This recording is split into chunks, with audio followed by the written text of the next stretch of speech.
Bom, eu vou falar agora um pouco sobre a parte do meio de transmissão, tá? A gente já teve aí certo? 4 aulas sobre rede, e como eu falei, rede é um caminho extenso, né? É só aquele resumo, que a gente tem algumas coisas que a gente sempre tem que estar vendo na tela, na prática, não tem jeito. Então, tem que estar sempre mostrando alguma coisinha ou outra para vocês entenderem como que é. Bom, meios de transmissão, né? A gente vai falar hoje aqui. Nesse meio de transmissão, a gente tem que entender o quê? O que é a transmissão de informação.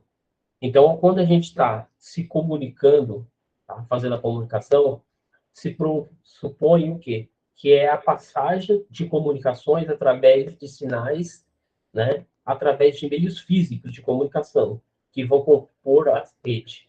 Então, as propriedades físicas de meios de transmissão são as características dos sinais que a gente tem para poder a gente fazer essa transmissão através de meios físicos, que são através de cabos, né? Que a gente consegue fazer toda essa transmissão. E aí depois tem uma série de questões que vem ao quê? A lógica, né? Que é a lógica de a gente criar a funcionalidade de uma rede. Ou seja, como que a gente vai fazer uma rede funcionar? A gente tem que desenhar essa rede, a gente tem que desenhar a lógica dessa rede, com quem ela vai se comunicar com o servidor, vai se comunicar com qual computador, tem toda uma lógica que a gente tem que fazer, né? E aí vocês vão ver isso aí no quê? No Packet Trace, que é justamente o que a gente faz tudo isso. Aí a gente coloca lá os cabos, faz a conexão, faz toda essa simulação dessa parte de rede, e a gente consegue testar no próprio Packet Trace, a gente consegue testar tudo isso para ver se realmente tudo que a gente fez lá, aplicando a lógica, configuração, fazendo teste, montando se vai funcionar perfeitamente, se vai fluir a rede, entendeu? Basicamente, a gente vai estar fazendo isso aí no Practice Face.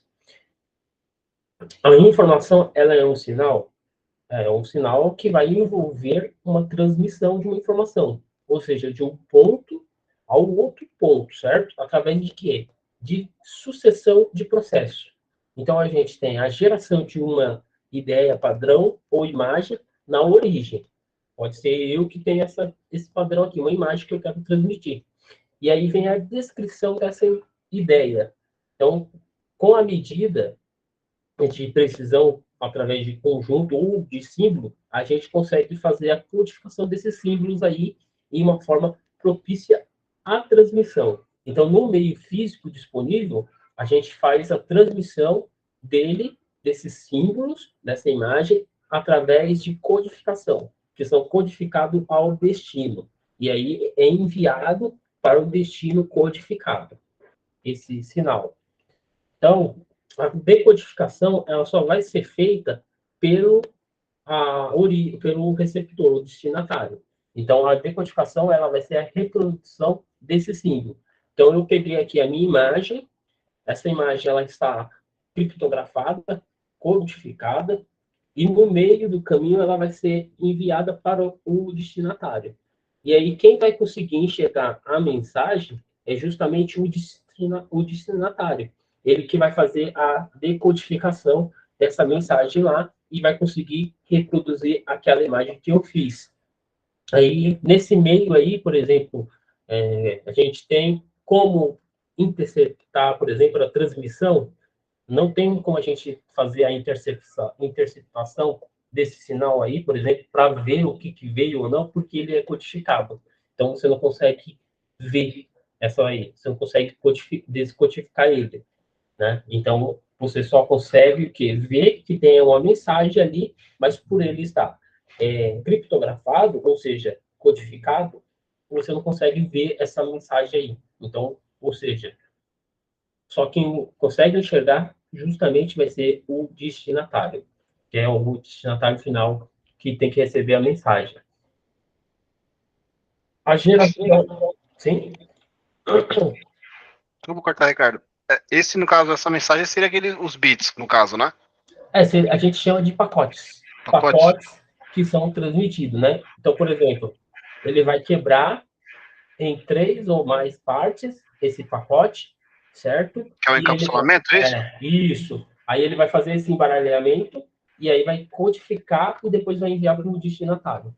E aí o destinatário ele vai conseguir receber esse mesmo mensagem que você enviou para ele, só que de forma organizada. Então.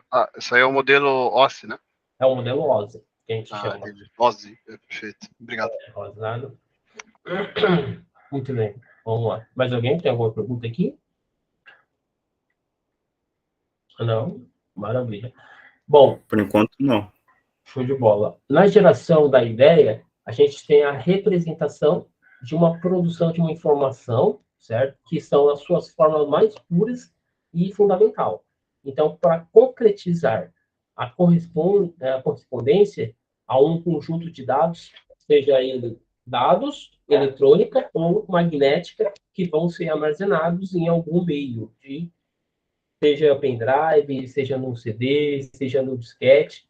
Só que esse processo, né, de decodificação de símbolos ou símbolos, ele só vai ser feito através do receptor que vai ser específico para fazer essa decodificação. Então, esse processo é o qual o remetente ele vai produzir uma mensagem, utilizando de uma linguagem que poderá ser transmitida e decodificada pelo receptor, que é, no caso, a pessoa que vai estar recebendo, que é o receptor.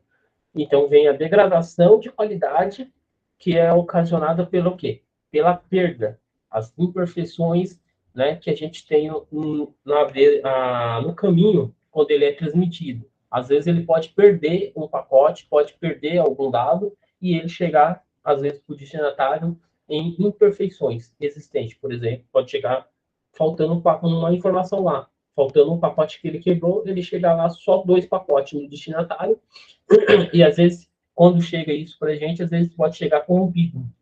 Isso acontece muitas vezes, quando a gente faz um download de alguma coisa, e essa informação ela vem, que às vezes, dependendo, pode vir corrompida, porque a pessoa que fez a compactação desse arquivo, por exemplo, ela não fez a compactação corretamente. E aí, ela só subiu, deixou lá, disponibilizou, só que aí, quando a gente abre um arquivo que está desse jeito, incompleto, ele dá erro na hora de a gente fazer uma extração, por exemplo. Ok? Bom, comunicação. Chegou mais alguém aqui? Opa, chegou mais alguém aqui. Comunicação. A comunicação são as informações que a gente quer transmitir. Então, por exemplo, onde eu quero transmitir as informações? Então, a gente tem que preservar o seu significado, temos que recuperar o entendimento para a gente poder permitir a sua manipulação. É um processo de comunicação que vai admitir a existência de um código ou uma linguagem que vai ser capaz de representar essas informações através de símbolos compreensíveis para as partes que vão ser envolvidas. E aí os sistemas de comunicação que nós utilizamos, a gente consegue utilizar sinais de ondas eletromagnéticas, que vão trafegar através de meios físicos de transmissão, ou seja, através de cabo de rede, cabo coaxial. Esses são os meios que vão transmitir sinais de ondas eletromagnéticas, certo? Porque tem cobre, eles têm ondas, eles vão transmitir sinais de ondas eletromagnéticas. Então, é como os dados eles vão estar trafegando, vão sendo feita a transmissão, ou seja, meios físicos. E os sinais são as ondas que vai se propagar através de algum meio físico, seja ele pelo ar ou por um cabo de fio telefônico ou fio de rede, tá? Esses sinais eles podem possuir, por exemplo, uma amplitude que pode variar de um longo, tá? De um longo tempo, que vai ser correspondendo à codificação dessa informação que vai ser transmitida, e os sinais também podem variar. Ele pode ter essa variação aí, e essa variação ela é representada com uma função no tempo, às vezes. E aí esse tempo ele vai depender muito aí dessa informação. Às vezes pode ter uma perda, ou ele pode estar chegando para a gente com mais velocidade. certo? Desses sinais aí. O contexto que eu estou tentando passar para vocês é o quê? Que as informações, elas estão associadas com as ideias, ou seja, aos dados que estamos manipulando, né? E aí a gente cria e manipula e processa esses dados. Então, eles vão corresponder à materialização que é específica dessas informações que é utilizada no momento da transmissão. Aí a gente tem lá o meio de transmissão que é analógico, certo? O meio de transmissão analógico e o meio de transmissão digital. Eles são diferentes, tá? Eles têm diferença, tanto o analógico quanto o digital, eles têm essa diferença. Então, eles são termos que são utilizados aí, né, no contexto de uma comunicação, por exemplo, de dados, para poder qualificar a natureza dessas informações, quanto às suas características e as características dos sinais que são utilizados para fazer essa transmissão através de meios físicos. Os computadores, eles, por exemplo, eles processam e codificam essas informações em bit. É o que corresponde a 2 níveis discretos de tensão ou corrente. E aí esses bits eles são representados por valores lógicos. Quando a gente fala de valores lógicos, ele tem só duas representações, 0 ou 1, que no caso 0 é desligado e 1 é ligado. Então, a gente chama essa informação de digital. Certo? Eu vou mandar agora, uma imagem para vocês verem lá dessa parte de sinal analógico, deixa eu mandar aqui, de analógico e digital para vocês entenderem a diferença do sinal. Ele é... Deixa eu mandar aqui. Vai ficar mais fácil para vocês entenderem a diferença aqui. Olha só, chegou lá no grupo para vocês lá, essa imagem. Então, essa é a imagem que a gente tem aqui. Em cima, ele tem os sinais em ondas, certo? Esse sinal é o analógico. E ali, em quadrado, ou seja, é o sinal que a gente tem digital. Então, sinais analógicos é em forma de ondas e o sinal digital, ele é de forma quadrada. Esse é o sinal digital que a gente tem. Aí, essas informações que são geradas através de fontes sonoras, elas vão apresentar sempre o quê? Uma variação.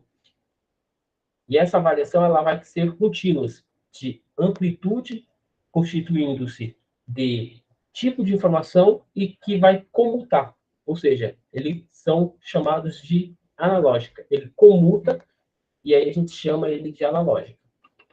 Exemplo disso que vai ter uma ferramenta que mostra isso é o osciloscópio. Ele faz esse tipo de simulação. Ele mostra quando a gente tem um sinal analógico e um sinal de ondas, e aí quando a gente tem o sinal digital, ele vai estar mostrando para a gente o sinal que é daquela forma que a gente tem lá no grupo lá, que eu mostrei a imagem agora, ele quadradinho, certo? Então, esse é o digital. Então, os sinais analógicos, eles vão variar. Então, varia continuamente com o tempo, tá?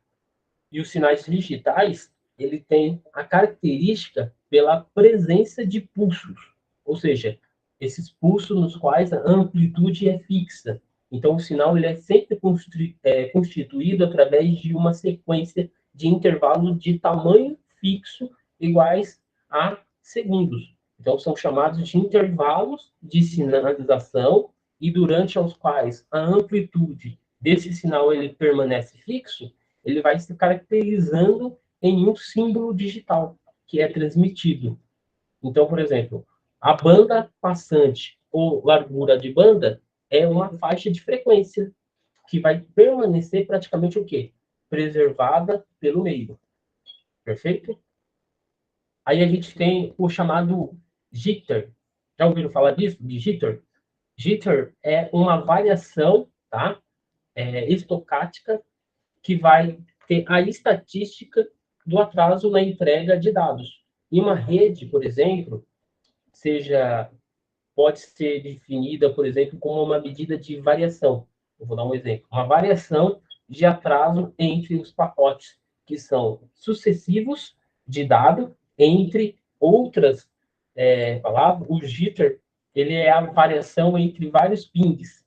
Tem ferramenta que mede o tempo de ida e de volta de um pacote em uma rede, certo? Então, por exemplo, ele testa esse tempo que a gente tem, que ele vai enviar o pacote e que ele vai voltar. Perfeito? Pergunta aqui nessa parte? Tranquilo. Tranquilo? Como que a gente consegue ver esse aqui? Quando vocês fazem o teste de velocidade, por exemplo, lá, se vocês fazem o teste, tem uma ferramenta que a gente faz uma velocidade lá de... Eu esqueci agora o nome, tem uma lá, mas tem... Normalmente o pessoal gosta de utilizar o speed test ou o fast test. Tem um que mostra justamente o Hitler e aí tudo isso aí pra gente. No caso, é o brasilbandalarga.com.br. Esse, eu vou até passar o link para vocês, que ele mostra isso aí, entendeu? Então, ele vai mostrar tudo lá. Vai mostrar a latência, vai mostrar o jitter, a perda e o IP. Então, aí ele vai fazer esse teste quando ele chega lá no destino, ou seja, quando ele enviou e depois o tempo que ele levou para ele voltar, né? Basicamente. Então, por exemplo, se eu fazer o teste aqui agora, eu sei que ele vai levar um tempo para chegar lá no servidor da Claro e depois ele voltar para mim. Então, ele vai ser de 3 milésimos de segundo. Ou seja, eu tenho uma internet que está rápida. O que seria latência? Vamos lá. Latência. A gente chama de latência porque é basicamente o quê? É a capacidade que a gente tem de trafegar nos dados, certo? Por exemplo, eu vou parar aqui o meu teste, senão... Latência, tá? A latência, quando a gente tem a latência bem alta, a nossa internet ela tá boa. Quando a gente tem uma latência básica, certo? Ou seja, o que vai acontecer? A nossa internet ela é lenta, ela é ruim. Então, é o tempo gasto que leva para a gente enviar uma mensagem para um ponto. Então, ou seja, qual é o tempo que eu vou levar para enviar uma mensagem, certo? Para o fulano, por exemplo. Então, por exemplo, eu estou aqui no A, eu quero enviar mensagem para o B. Qual é o tempo que eu vou levar? Essa é a latência que eu tenho. Então, eu vou levar 19 milésimos de segundo, eu vou levar 5 milésimos de segundo. Então, se eu tiver, quanto mais alto é essa latência, ou seja, é o tempo que ele vai demorar para ele chegar lá no destino. Então, quer dizer, se eu tiver uma latência de 30, significa que ele está demorando para chegar lá até o destino. Se eu tenho uma latência de 5 milésimos de segundo, por exemplo, significa que ele chegou bem rápido lá no destino, certo?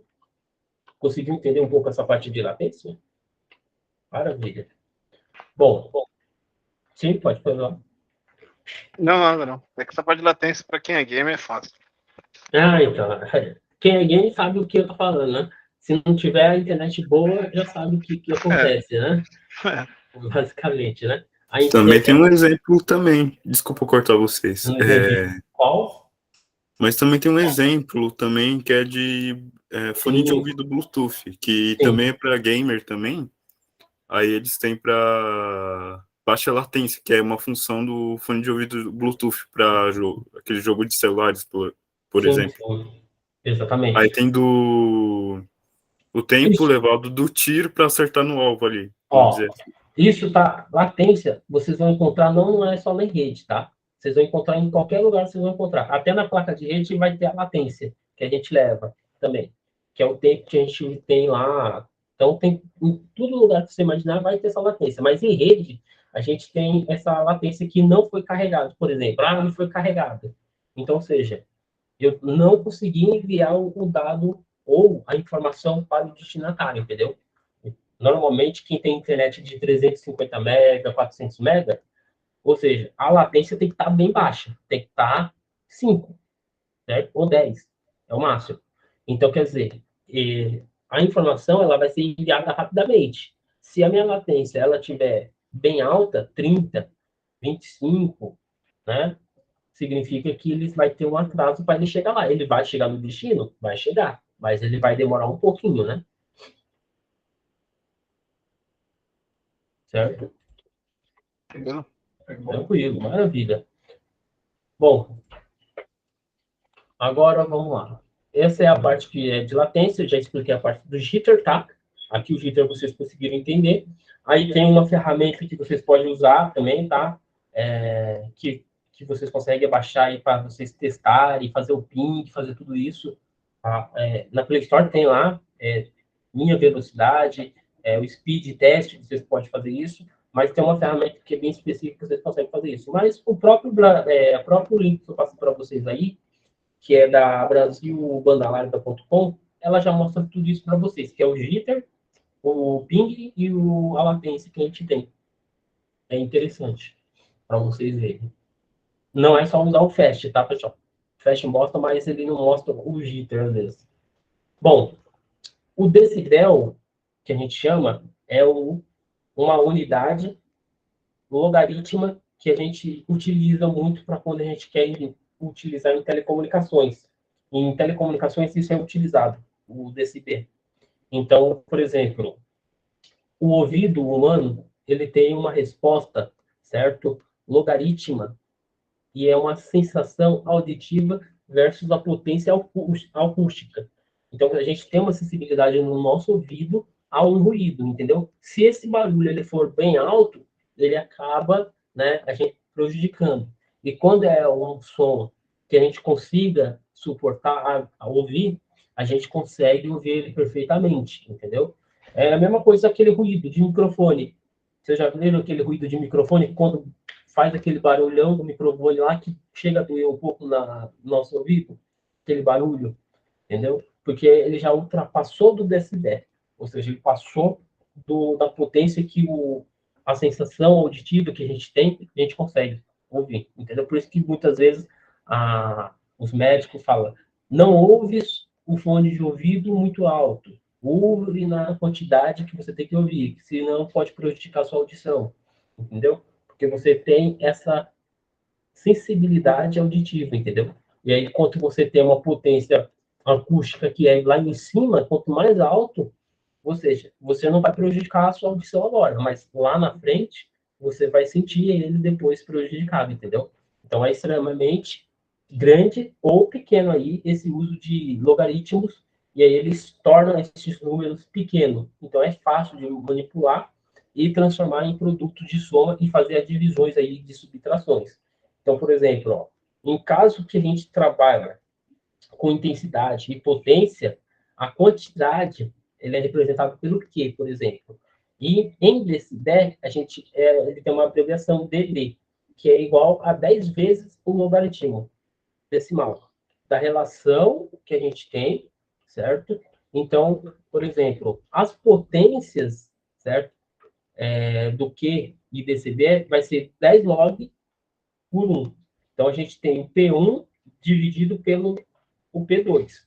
E aí, nesse caso, com a tensão e a pressão, a quantidade de Q em dBi é igual a 20 vezes o logaritmo decimal da relação de duas potências. Ou seja, a gente tem 20 log, né, que a gente está chamando de logaritmo, que é V1 dividido por V2.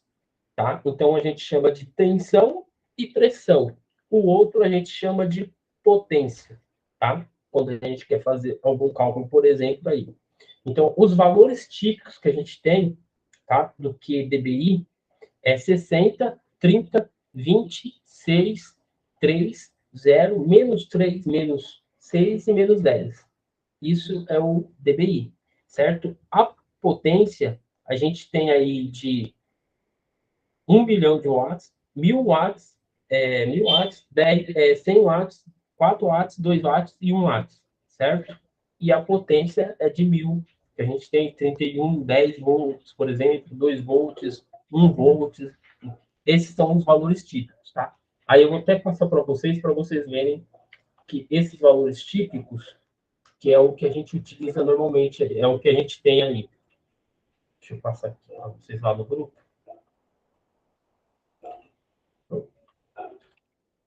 Vocês viram lá, né, que chegou o digital lá, né, imaginar digital, analógico e digital. Esse aqui é os valores do DCBI que a gente chama de decibéis. Essa é uma velocidade que a gente tem. Deixa eu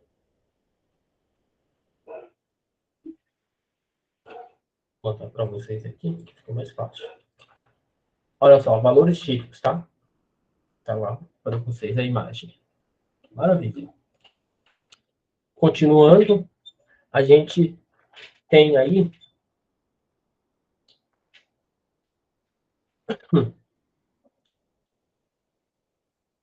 Ricardo, pode só dar mais uma paliativa nessa tabela aí, por favor?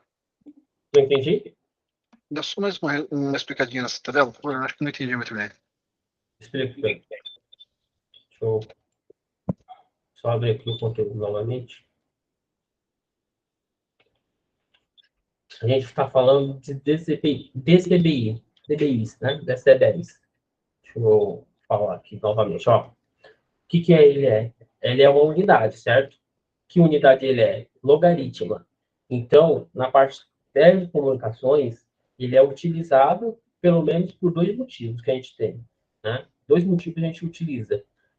A nossa sensação auditiva, ela é sensível, certo? Então, ou seja, se a gente tem um barulho que ele é muito alto, ele acaba prejudicando a nossa sensação auditiva, certo? É uma resposta que a gente tem. Aí tem um equipamento que você já deve ter visto já, decibel, é um equipamentinho que ele vai medir o som do ambiente, ou seja, se ele é bem alto, se ele é prejudicial à sensação auditiva, ou se ele é baixo, que é uma sensação que vai dar para você escutar perfeitamente. Em telecomunicações, ele é utilizado, entendeu? Ele é extremamente importante utilizar porque a gente precisa saber qual que é o ruído que a gente consegue ouvir, entendeu? Se esse ruído ele for um ruído muito alto, ele acaba prejudicando a nossa sensação auditiva. E quando esse ruído ele tem uma quantidade, por exemplo, que está ali, ou é 6 decibéis, ou é 30 decibéis, ou é menos 1 decibéis, significa que ele é bem baixinho, ou seja, ele não vai prejudicar a nossa sensação auditiva. Então, a gente tem uma potência acústica lá que a gente consegue ouvir tranquilamente. Aí, quando a gente pega o microfone e aí você vê aquele barulho lá, que ele faz aquele barulhozinho bem alto, que chega a doer, às vezes, ele já ultrapassou o valor que ele tinha, entendeu? E aí ele, às vezes, acaba prejudicando porque ele é um som bem alto, entendeu? Ou seja, a nossa sensação auditiva não consegue captar isso aí. Aí acaba prejudicando ele e dói nosso ouvido quando a gente consegue ouvir aquele barulho lá do microfone quando dá aquele ruidinho dele chato, às vezes. Deu para entender? Entendi agora, entendi. Eu Show. tenho uma, assim, tem também aquele número de barulho também que chega, que a gente não consegue ouvir também, né? Que a gente não consegue ouvir, que é de tão alto assim. Sim, exatamente. Aí a gente tem uma outra que é a teorema de Nikic, certo? Ou seja, esse aí é a máxima capacidade de um canal que a gente tem, e depois a gente tem a largura de banda, que é em hertz, né? E números de níveis de sinais que a gente tem, que a gente consegue chegar em, basicamente. Então, por exemplo, máxima capacidade do canal. Qual é a capacidade de um roteador Wi-Fi de usuários conectados? Por exemplo, é 10 pessoas que pode ficar conectada? É 32 pessoas que pode ficar conectada? Ah, o canal ele chega a 100, por exemplo. Então, ou seja, ele tem uma máxima de capacidade de pessoas que ele pode ficar ali dentro daquele roteador. A largura de banda dele é em gigahertz, por exemplo. Qual que é a largura de banda dele? Ah, eu tenho um Wi-Fi 2.4 GHz. Eu tenho dual band, é 5 GHz, por exemplo. Essa é uma largura de banda. E números de níveis do sinal, ou seja, o nível de sinal, ele é bom ou ele é alto? Por exemplo, se o seu sinal do Wi-Fi ele estiver lá em cima, o sinal é excelente. Se ele estiver na outra barrinha, significa que ele é ruim. Entendeu? Tranquilo. Então, vamos lá. Um exemplo mais prático para vocês entenderem é o quê? Ó? é a representação binária, que é apresentada de 2 níveis possíveis, certo? Nessa representação, a gente tem o bit de 4 níveis e a tribit de 8 níveis. Exemplo disso é caso a largura de banda, por exemplo, um canal seja de 4 kHz, certo? Kilohertz. A gente vai multiplicar por 4 por 1000. Então, 4 vezes 1000, a gente vai ter uma velocidade lá. Então, e o modem? O modem é utilizado, seja DIGIT, por exemplo, de 4 níveis de tensão. Então, é 2 elevado ao quadrado, que vai dar 4 lá. Então, a máxima capacidade de transmissão de dados pela linha é de até 16 bps. Ok? Basicamente, é um exemplo para vocês entenderem, entendeu? Então, quer dizer, significa que eu consigo passar até 16 mil bps aí, que são bytes por segundo. Ou bits por segundo, né? Perfeito? É bastante Sim. teorema aí, né? Ninguém sabia desses teoremas, olha só. Mano, é muita coisa. Então. Aí a gente tem o teorema de Shannon, né? Claude Shannon. Ele desenvolveu esse teorema para a gente poder calcularmos o quê? A capacidade máxima de um canal, que é levando em consideração a presença de ruídos brancos. Então, lá em 48, o Shannon, ele provou o quê? Que um sinal ele está sendo sempre enviado com potência S, através de uma linha, e essa potência do ruído é N. Então, a máxima capacidade de transmissão deste canal é... A gente tem um cálculozinho, que é uma formulazinha, que eu vou passar lá para vocês, essa formulazinha. Entendeu? No chatzinho, que é mais fácil para vocês entenderem. Essa formulazinha. Ó. Isso aqui é o teorema de Shannon. Isso aqui é para a gente calcularmos justamente essa potência aí, entendeu? Se a gente tem uma potência de ruídos, essa presença de ruídos branco ou não, normalmente. Exemplo prático para vocês entenderem, né? Um cálculo mais prático para vocês entenderem é o quê? Ó? O canal de largura de banda de 4 kHz, por exemplo, tá? Ele é uma relação de sinal de ruído, que vai ter até 30 decibéis. Aí vai possuir uma máxima capacidade de transmissão. E quando a gente calcula essa fórmula, a gente consegue transformar o decibéis em sinal. E aí, primeiramente, a gente deve passar de decibéis, certo? Para a relação entre potências. Aí a gente usa a fórmula que a gente consegue fazer tudo esse cálculo aí, que eu vou passar para vocês aqui, claro, que é para vocês entenderem. Opa. Deixa eu ver se chegou. Ó. Chegou para vocês aí, ó. Então, basicamente, essa é uma fórmula do Shannon que a gente aplica, e aí a gente consegue chegar lá, ó, a saber quantos bytes aquele canal ele consegue transmitir. Então, significa que ele consegue transmitir, ó, 39.868 bps. Perfeito? Sim. Uma pergunta. Sim. Qual outra conta que usa além de log para fazer? Então, tem bastante, né? Aí eu vou estar passando para vocês, né? Por etapa desses cálculos, né? Mas tem esses que a gente faz e tem os cálculos de rede, né? Que é 2 IPs, aí eu vou estar passando. Mas isso aí vocês vão ter tudo bonitinho, eu vou passar para vocês. Ok. Calma que nós chega lá no cálculo. Bom, quais são as fontes? Alguém tem mais alguma pergunta aqui nessa parte? Não. Beleza.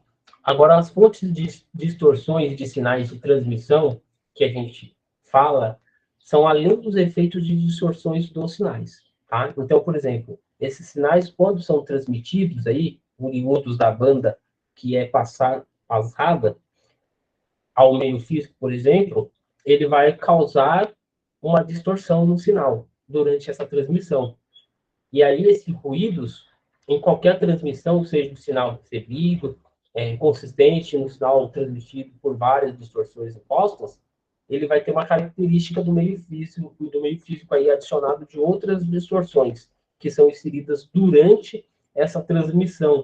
E aí, devido a essa interferência de sinais, que são indesejáveis às vezes, a gente denomina eles de ruído. Então, o ruído é um dos maiores limitantes do desempenho do sistema de comunicação. Então, ou seja, tipos de ruídos que a gente tem aí. A gente tem o ruído térmico, que ele é provocado pela agitação de elétrons nos condutores, estando, portanto, presente sempre em todos os dispositivos eletrônicos e meios de transmissão. Então, o ruído térmico, ele é sempre medido em função da temperatura, né? E aí, esses tipos de ruídos que a gente tem de intermodulação, ele é provocado quando sinais de diferentes frequências, eles vão compartilhar um meio físico, e aí essa intermodulação, ela pode causar a produção de sinais em uma faixa de frequências, que poderão perturbar a sua transmissão ou a transmissão de outro sinal. Então, naquela faixa, ele pode estar mal funcionando, com mau funcionamento, acontece devido a esses sinais, que são potências muito altas, e aí acaba ocasionando o quê? Interferências no sinal. Ou seja, e aí, por ele ser uma potência bem alta, ele vai ocasionar justamente o quê? Essa interferência na sua faixa, né? Normalmente, você já deve ter pegado um orelhão, por exemplo, e aí, quando o sinal, por exemplo, de um rádio, ele é alto, aí você está ligando, por exemplo. Eu acho que você já deve ter essa experiência. Eu já tive essa experiência, por exemplo. Até no telefone de casa a gente teve, às vezes. Quando o sinal ele é tão alto, ele acaba, às vezes, interferindo. E aí, no orelhão, por exemplo, quando a gente pegava lá, às vezes, dependendo da região, a gente ouvia uma música no fundo, sabe? Aquele, tipo um áudio de um locutor falando. Mas isso ali, aí muita gente fala assim, não, era defeito do orelhão. Ah, o defeito tá ruim, né? Não é. Era o quê? Era uma faixa bem alta do sinal da rádio que está sendo transmitido, ou seja, por ser uma potência bem alta, ele acaba ocasionando o quê? Uma interferência. Então, quando a gente ouvia lá, às vezes, aí a gente falava e a gente mesmo assim conseguia ouvir uma música bem baixinha, porque aquela potência daquela rádio na região, dependendo, ela estava sendo transmitida e a faixa dela era mais alta. E aí ele acabava ocasionando naquela interferência. Por isso que a gente às vezes ouvia. Certo? Vocês já tiveram essa experiência, né? Lorian, vocês já conseguiram perceber que isso aí aconteceu em algumas ocasiões, por exemplo. Já. Então, bom, então basicamente esses são alguns dos ruídos que a gente tem, tá? É indesejável, né? Um tipo, é bastante comum, mas em sistemas telefônicos, por exemplo, quando a gente não tem a gente não tem aquela experiência, parece uma experiência chata. Ou seja, aquilo te perturba, aquela música, você está conversando com a pessoa e aquele negócio está tocando, você está na conversação telefônica, puxa vida, e aquele negócio lá está lá no fundo, sendo travado por terceiro, você está ouvindo aquilo ali e está atrapalhando a sua ligação, entendeu? Fica chato, é indesejável, né? Entre aí a gente está conversando com uma pessoa. E aí, por a gente não saber, ou seja, a gente não sabia que era isso que ocasionava, entendeu? Ou seja, quanto maior é a potência daquela faixa, por exemplo, né, ele acaba ocasionando essa interferência. Por isso que a gente ouvia aquela perturbaçãozinha chata na conversação telefônica, no orelhão, em qualquer lugar. Perfeito? Vamos lá. Atenuação agora, certo? A atenuação é quando a gente tem potência do sinal. Por exemplo, a potência do sinal ela cai. Então, quando ela cai com a distância, em qualquer meio físico, essa atenuação se dá devido a perdas de energia, por calor ou por radiação. Então, a distorção da atenuação, ela é facilmente contornada com a transmissão digital. Aí, através da colocação de repetidores, tá? a gente pode regenerar totalmente o sinal original. Isso é um exemplo de repetidores que a gente às vezes tem lá, por exemplo, o sinal do Wi-Fi, ele está caindo e você quer manter aquele sinal. O que você vai precisar ter?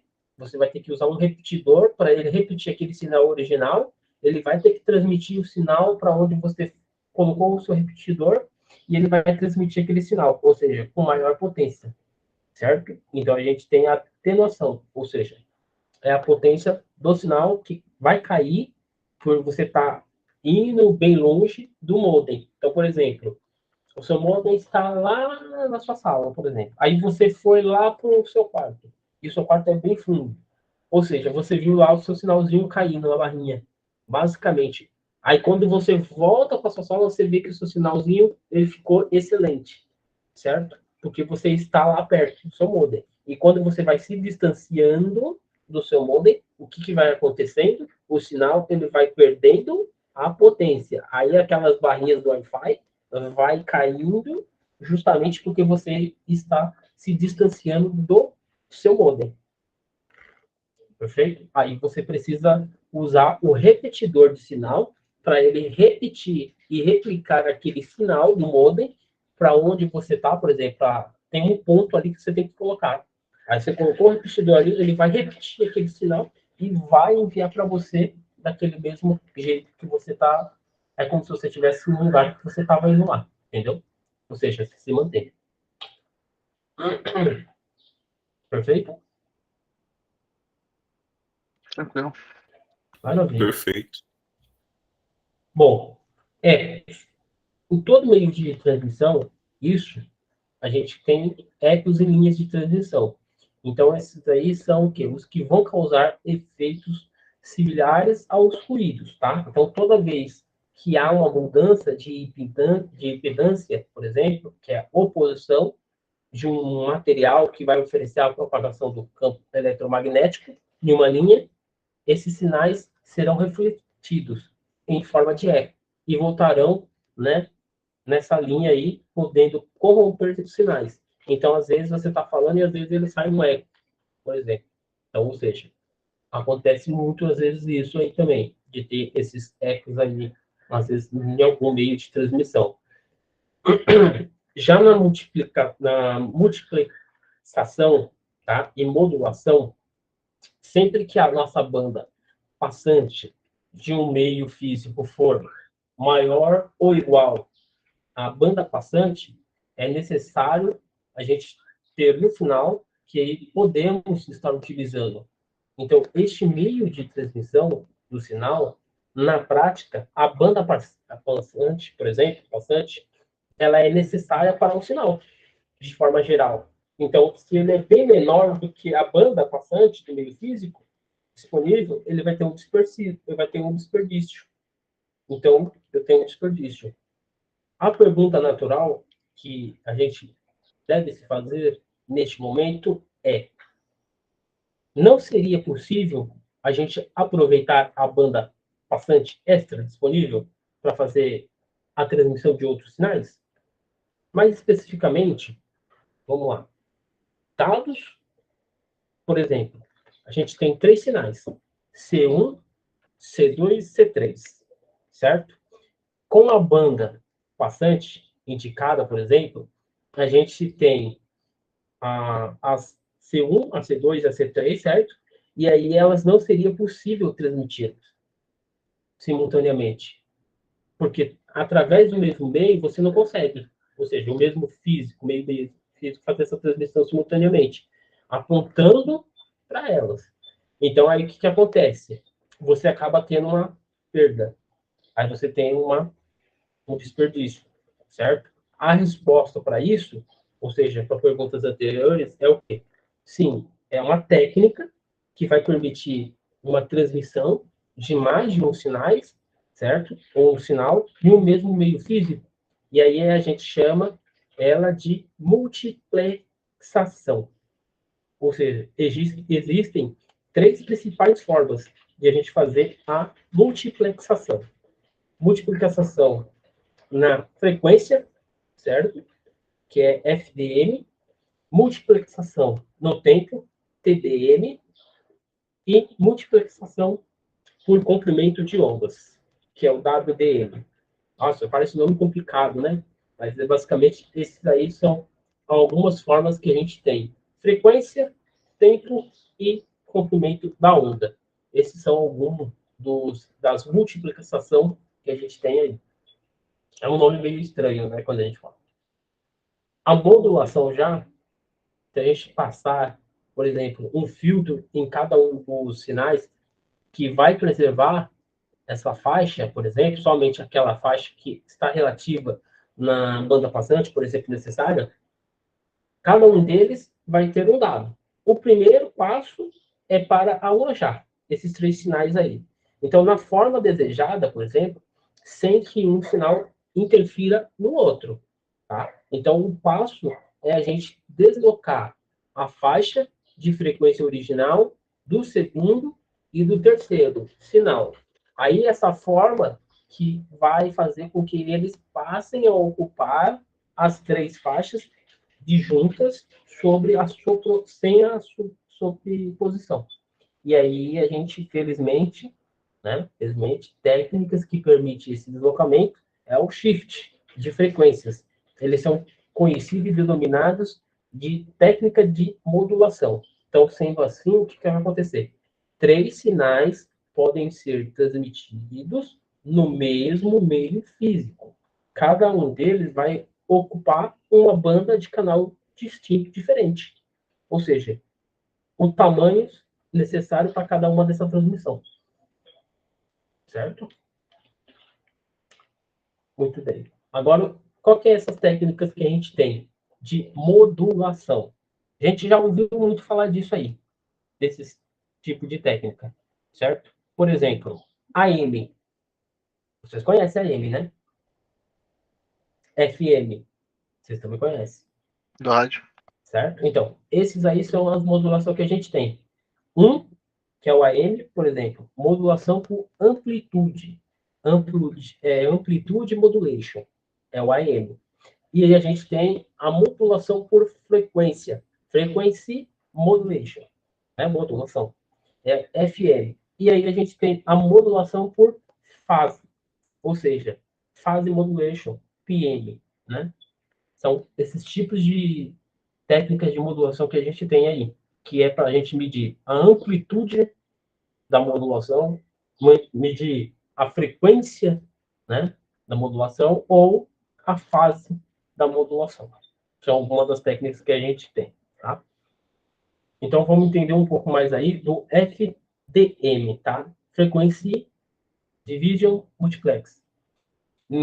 Nesse contexto aqui, é da parte de multiplexação, tá?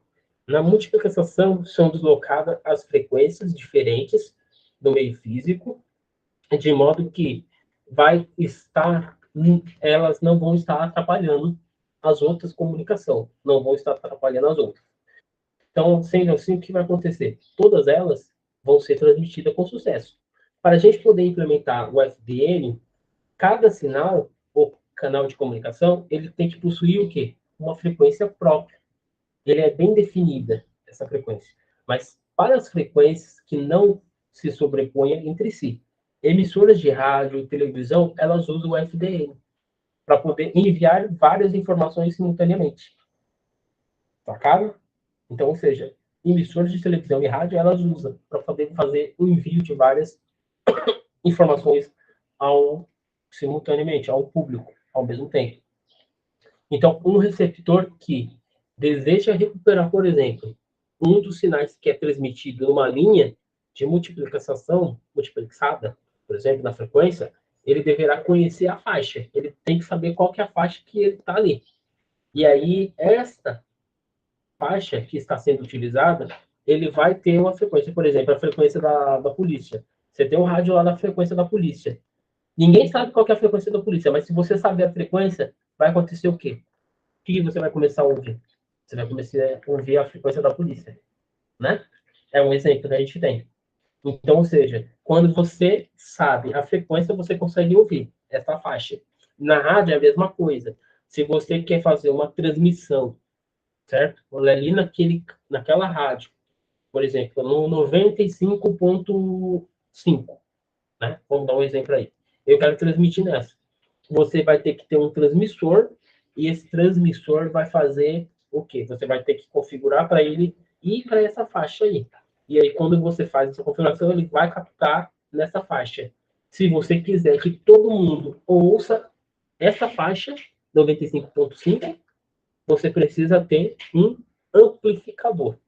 Ou seja, você precisa ampliar o seu sinal em quilômetros. Aí você precisa ter antena, precisa ter todo o equipamento para você conseguir ampliar este sinal, essa faixa de frequência, entendeu? Basicamente. Perfeito? Tranquilo. Tranquilo, maravilha. TDM, agora, TDM, que é o Time Division, tá? Multiplexing. Esse aí já é os terminais, os hostings. Então, os hosts, eles vão compartilhar o meio físico, onde, nesses, eles vão ser divididos em uma sequência de janela, que a gente chama de slot, certo? E aí, o que vai acontecer? Eles podem ser alocados em forma de fatias de tempo na janela ou no slot para cada terminal, de forma igualitária, ciclo, ou até mesmo sobre a demanda, de acordo com a necessidade de cada terminal que está em assíncrono. Tá? Já o CDM, que é o Code Division Multiplex Access, ou acesso múltiplo por divisão de código, né, que a gente chamava aí, é uma tecnologia que tinha, que era utilizada, o CDMA, é um acesso múltiplo. Por que múltiplo? Ele é um método que vai acessar canais e sistemas de comunicação e é utilizado tanto para telefonia de celular quanto para o rastreamento de satélite, que é o conhecido GPS. Então, ele vai utilizar prefixos tecnológicos como IS-95, que eram de primeira geração que a gente tinha, certo? 1G, e também o popular IS-2000, que já é o de terceira geração, que é o 3G, perfeito? E aí a tecnologia, ela possui muitas variantes. E o que muitas vezes pode causar confusão nos usuários é a primeira, que é a CDMA1, que é da segunda geração 2G de celulares. Aí a outra que a gente tem é a CDMA 2000, a mais utilizada aí pelos processadores da Qualcomm, certo? Eles são utilizados muito nesse padrão aí, que é o CDMA 2000. É utilizado pelos processadores da Qualcomm, certo? Além dessas aí, a gente tem um outro padrão que é o WCDMA, que é o da terceira geração, que é o 3G de celulares. Então, alguns dos fatos que vocês já devem ter visto ou já devem ter usado aí, né? Ou deve ter falado, ou às vezes você já deve ter visto isso aí. Mas o CDMA é usado como o princípio da interface aérea do WCDMA e os padrões CDMA, eles vão incluir o CDMA 1 e o CDMA 2000. Não são compatíveis com o WCDMA. Eles são diferentes. Entendeu? Já o CDMA, ele é importante aplicação anteriormente, mas só que, ou seja, nenhuma relação com telefones celulares. É um sistema de posicionamento global, o GPS.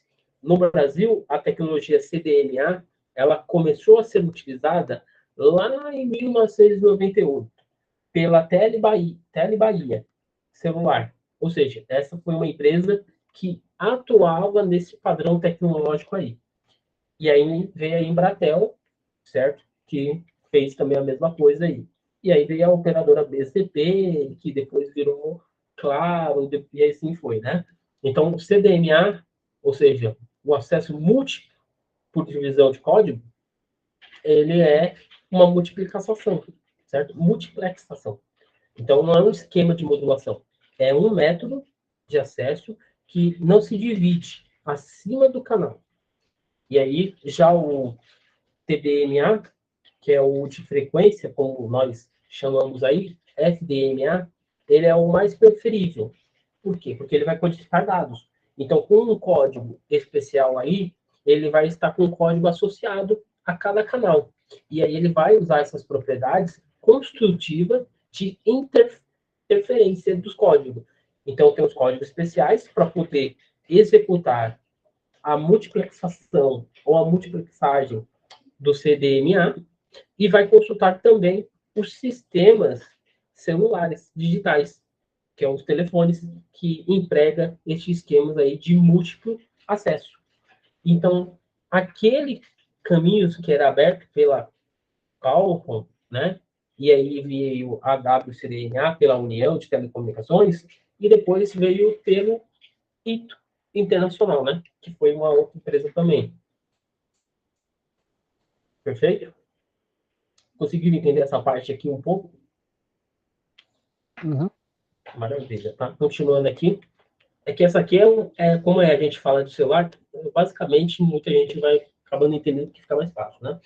Então, o CDMA, ele tem sido usado por muitos sistemas de comunicação, incluindo o sistema GPS, tá? Então, por exemplo, o sistema satélite Omnitrax, que é para logística de transporte, por exemplo, em uma era em que as pessoas querem muito apenas falar no celular, o CDMA, né, essa tecnologia aí, ela vai possibilitar uma melhor performance em aplicativos multimídia, como áudio, tem vídeo, imagem, transmissão de voz pelo celular.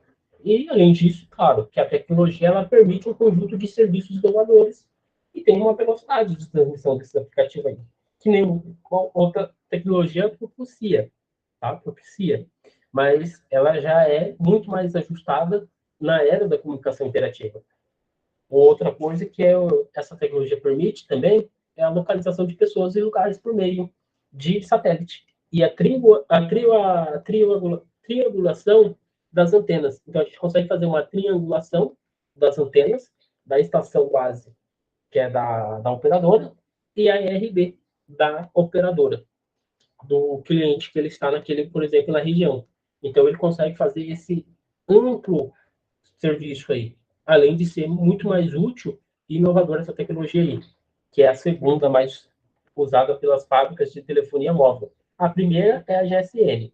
E no futuro, todas as operações de telecomunicações sempre estão utilizando o quê? O GSM, né? Basicamente. Perfeito? Perguntas aqui nessa parte? Não. Não, maravilha. Bom, aí vocês têm aqui também, eu vou deixar o link de referência, claro que vocês, é sempre bom ter uma referência biográfica para vocês poderem explorar um pouco mais. Vou até passar aqui para vocês. Olha, uma referência biográfica para vocês poderem ver.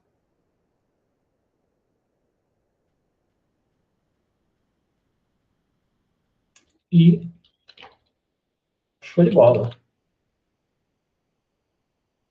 Conseguiram entender essa parte de meios de transmissão, né? Vocês viram que meio de transmissão, né? Basicamente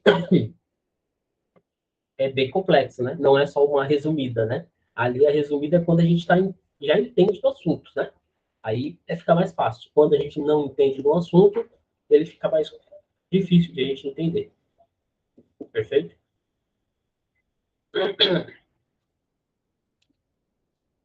Maravilha. Vocês conseguiram aí copiar todo esse código de referência, tudo isso aí para vocês, mas por meio das dúvidas eu vou jogar lá no grupo também. Essas contas aí que você está dizendo? As contas e os links de biografias eu vou jogar lá para vocês também, né? Beleza. Porque às vezes vai sair aqui do chat, some, né? Então eu já vou deixar lá também no grupo para vocês. Deixa eu voltar lá. Bom, basicamente, se ninguém tem dúvida, mas basicamente a aula de hoje, essa aula 4, é isso aí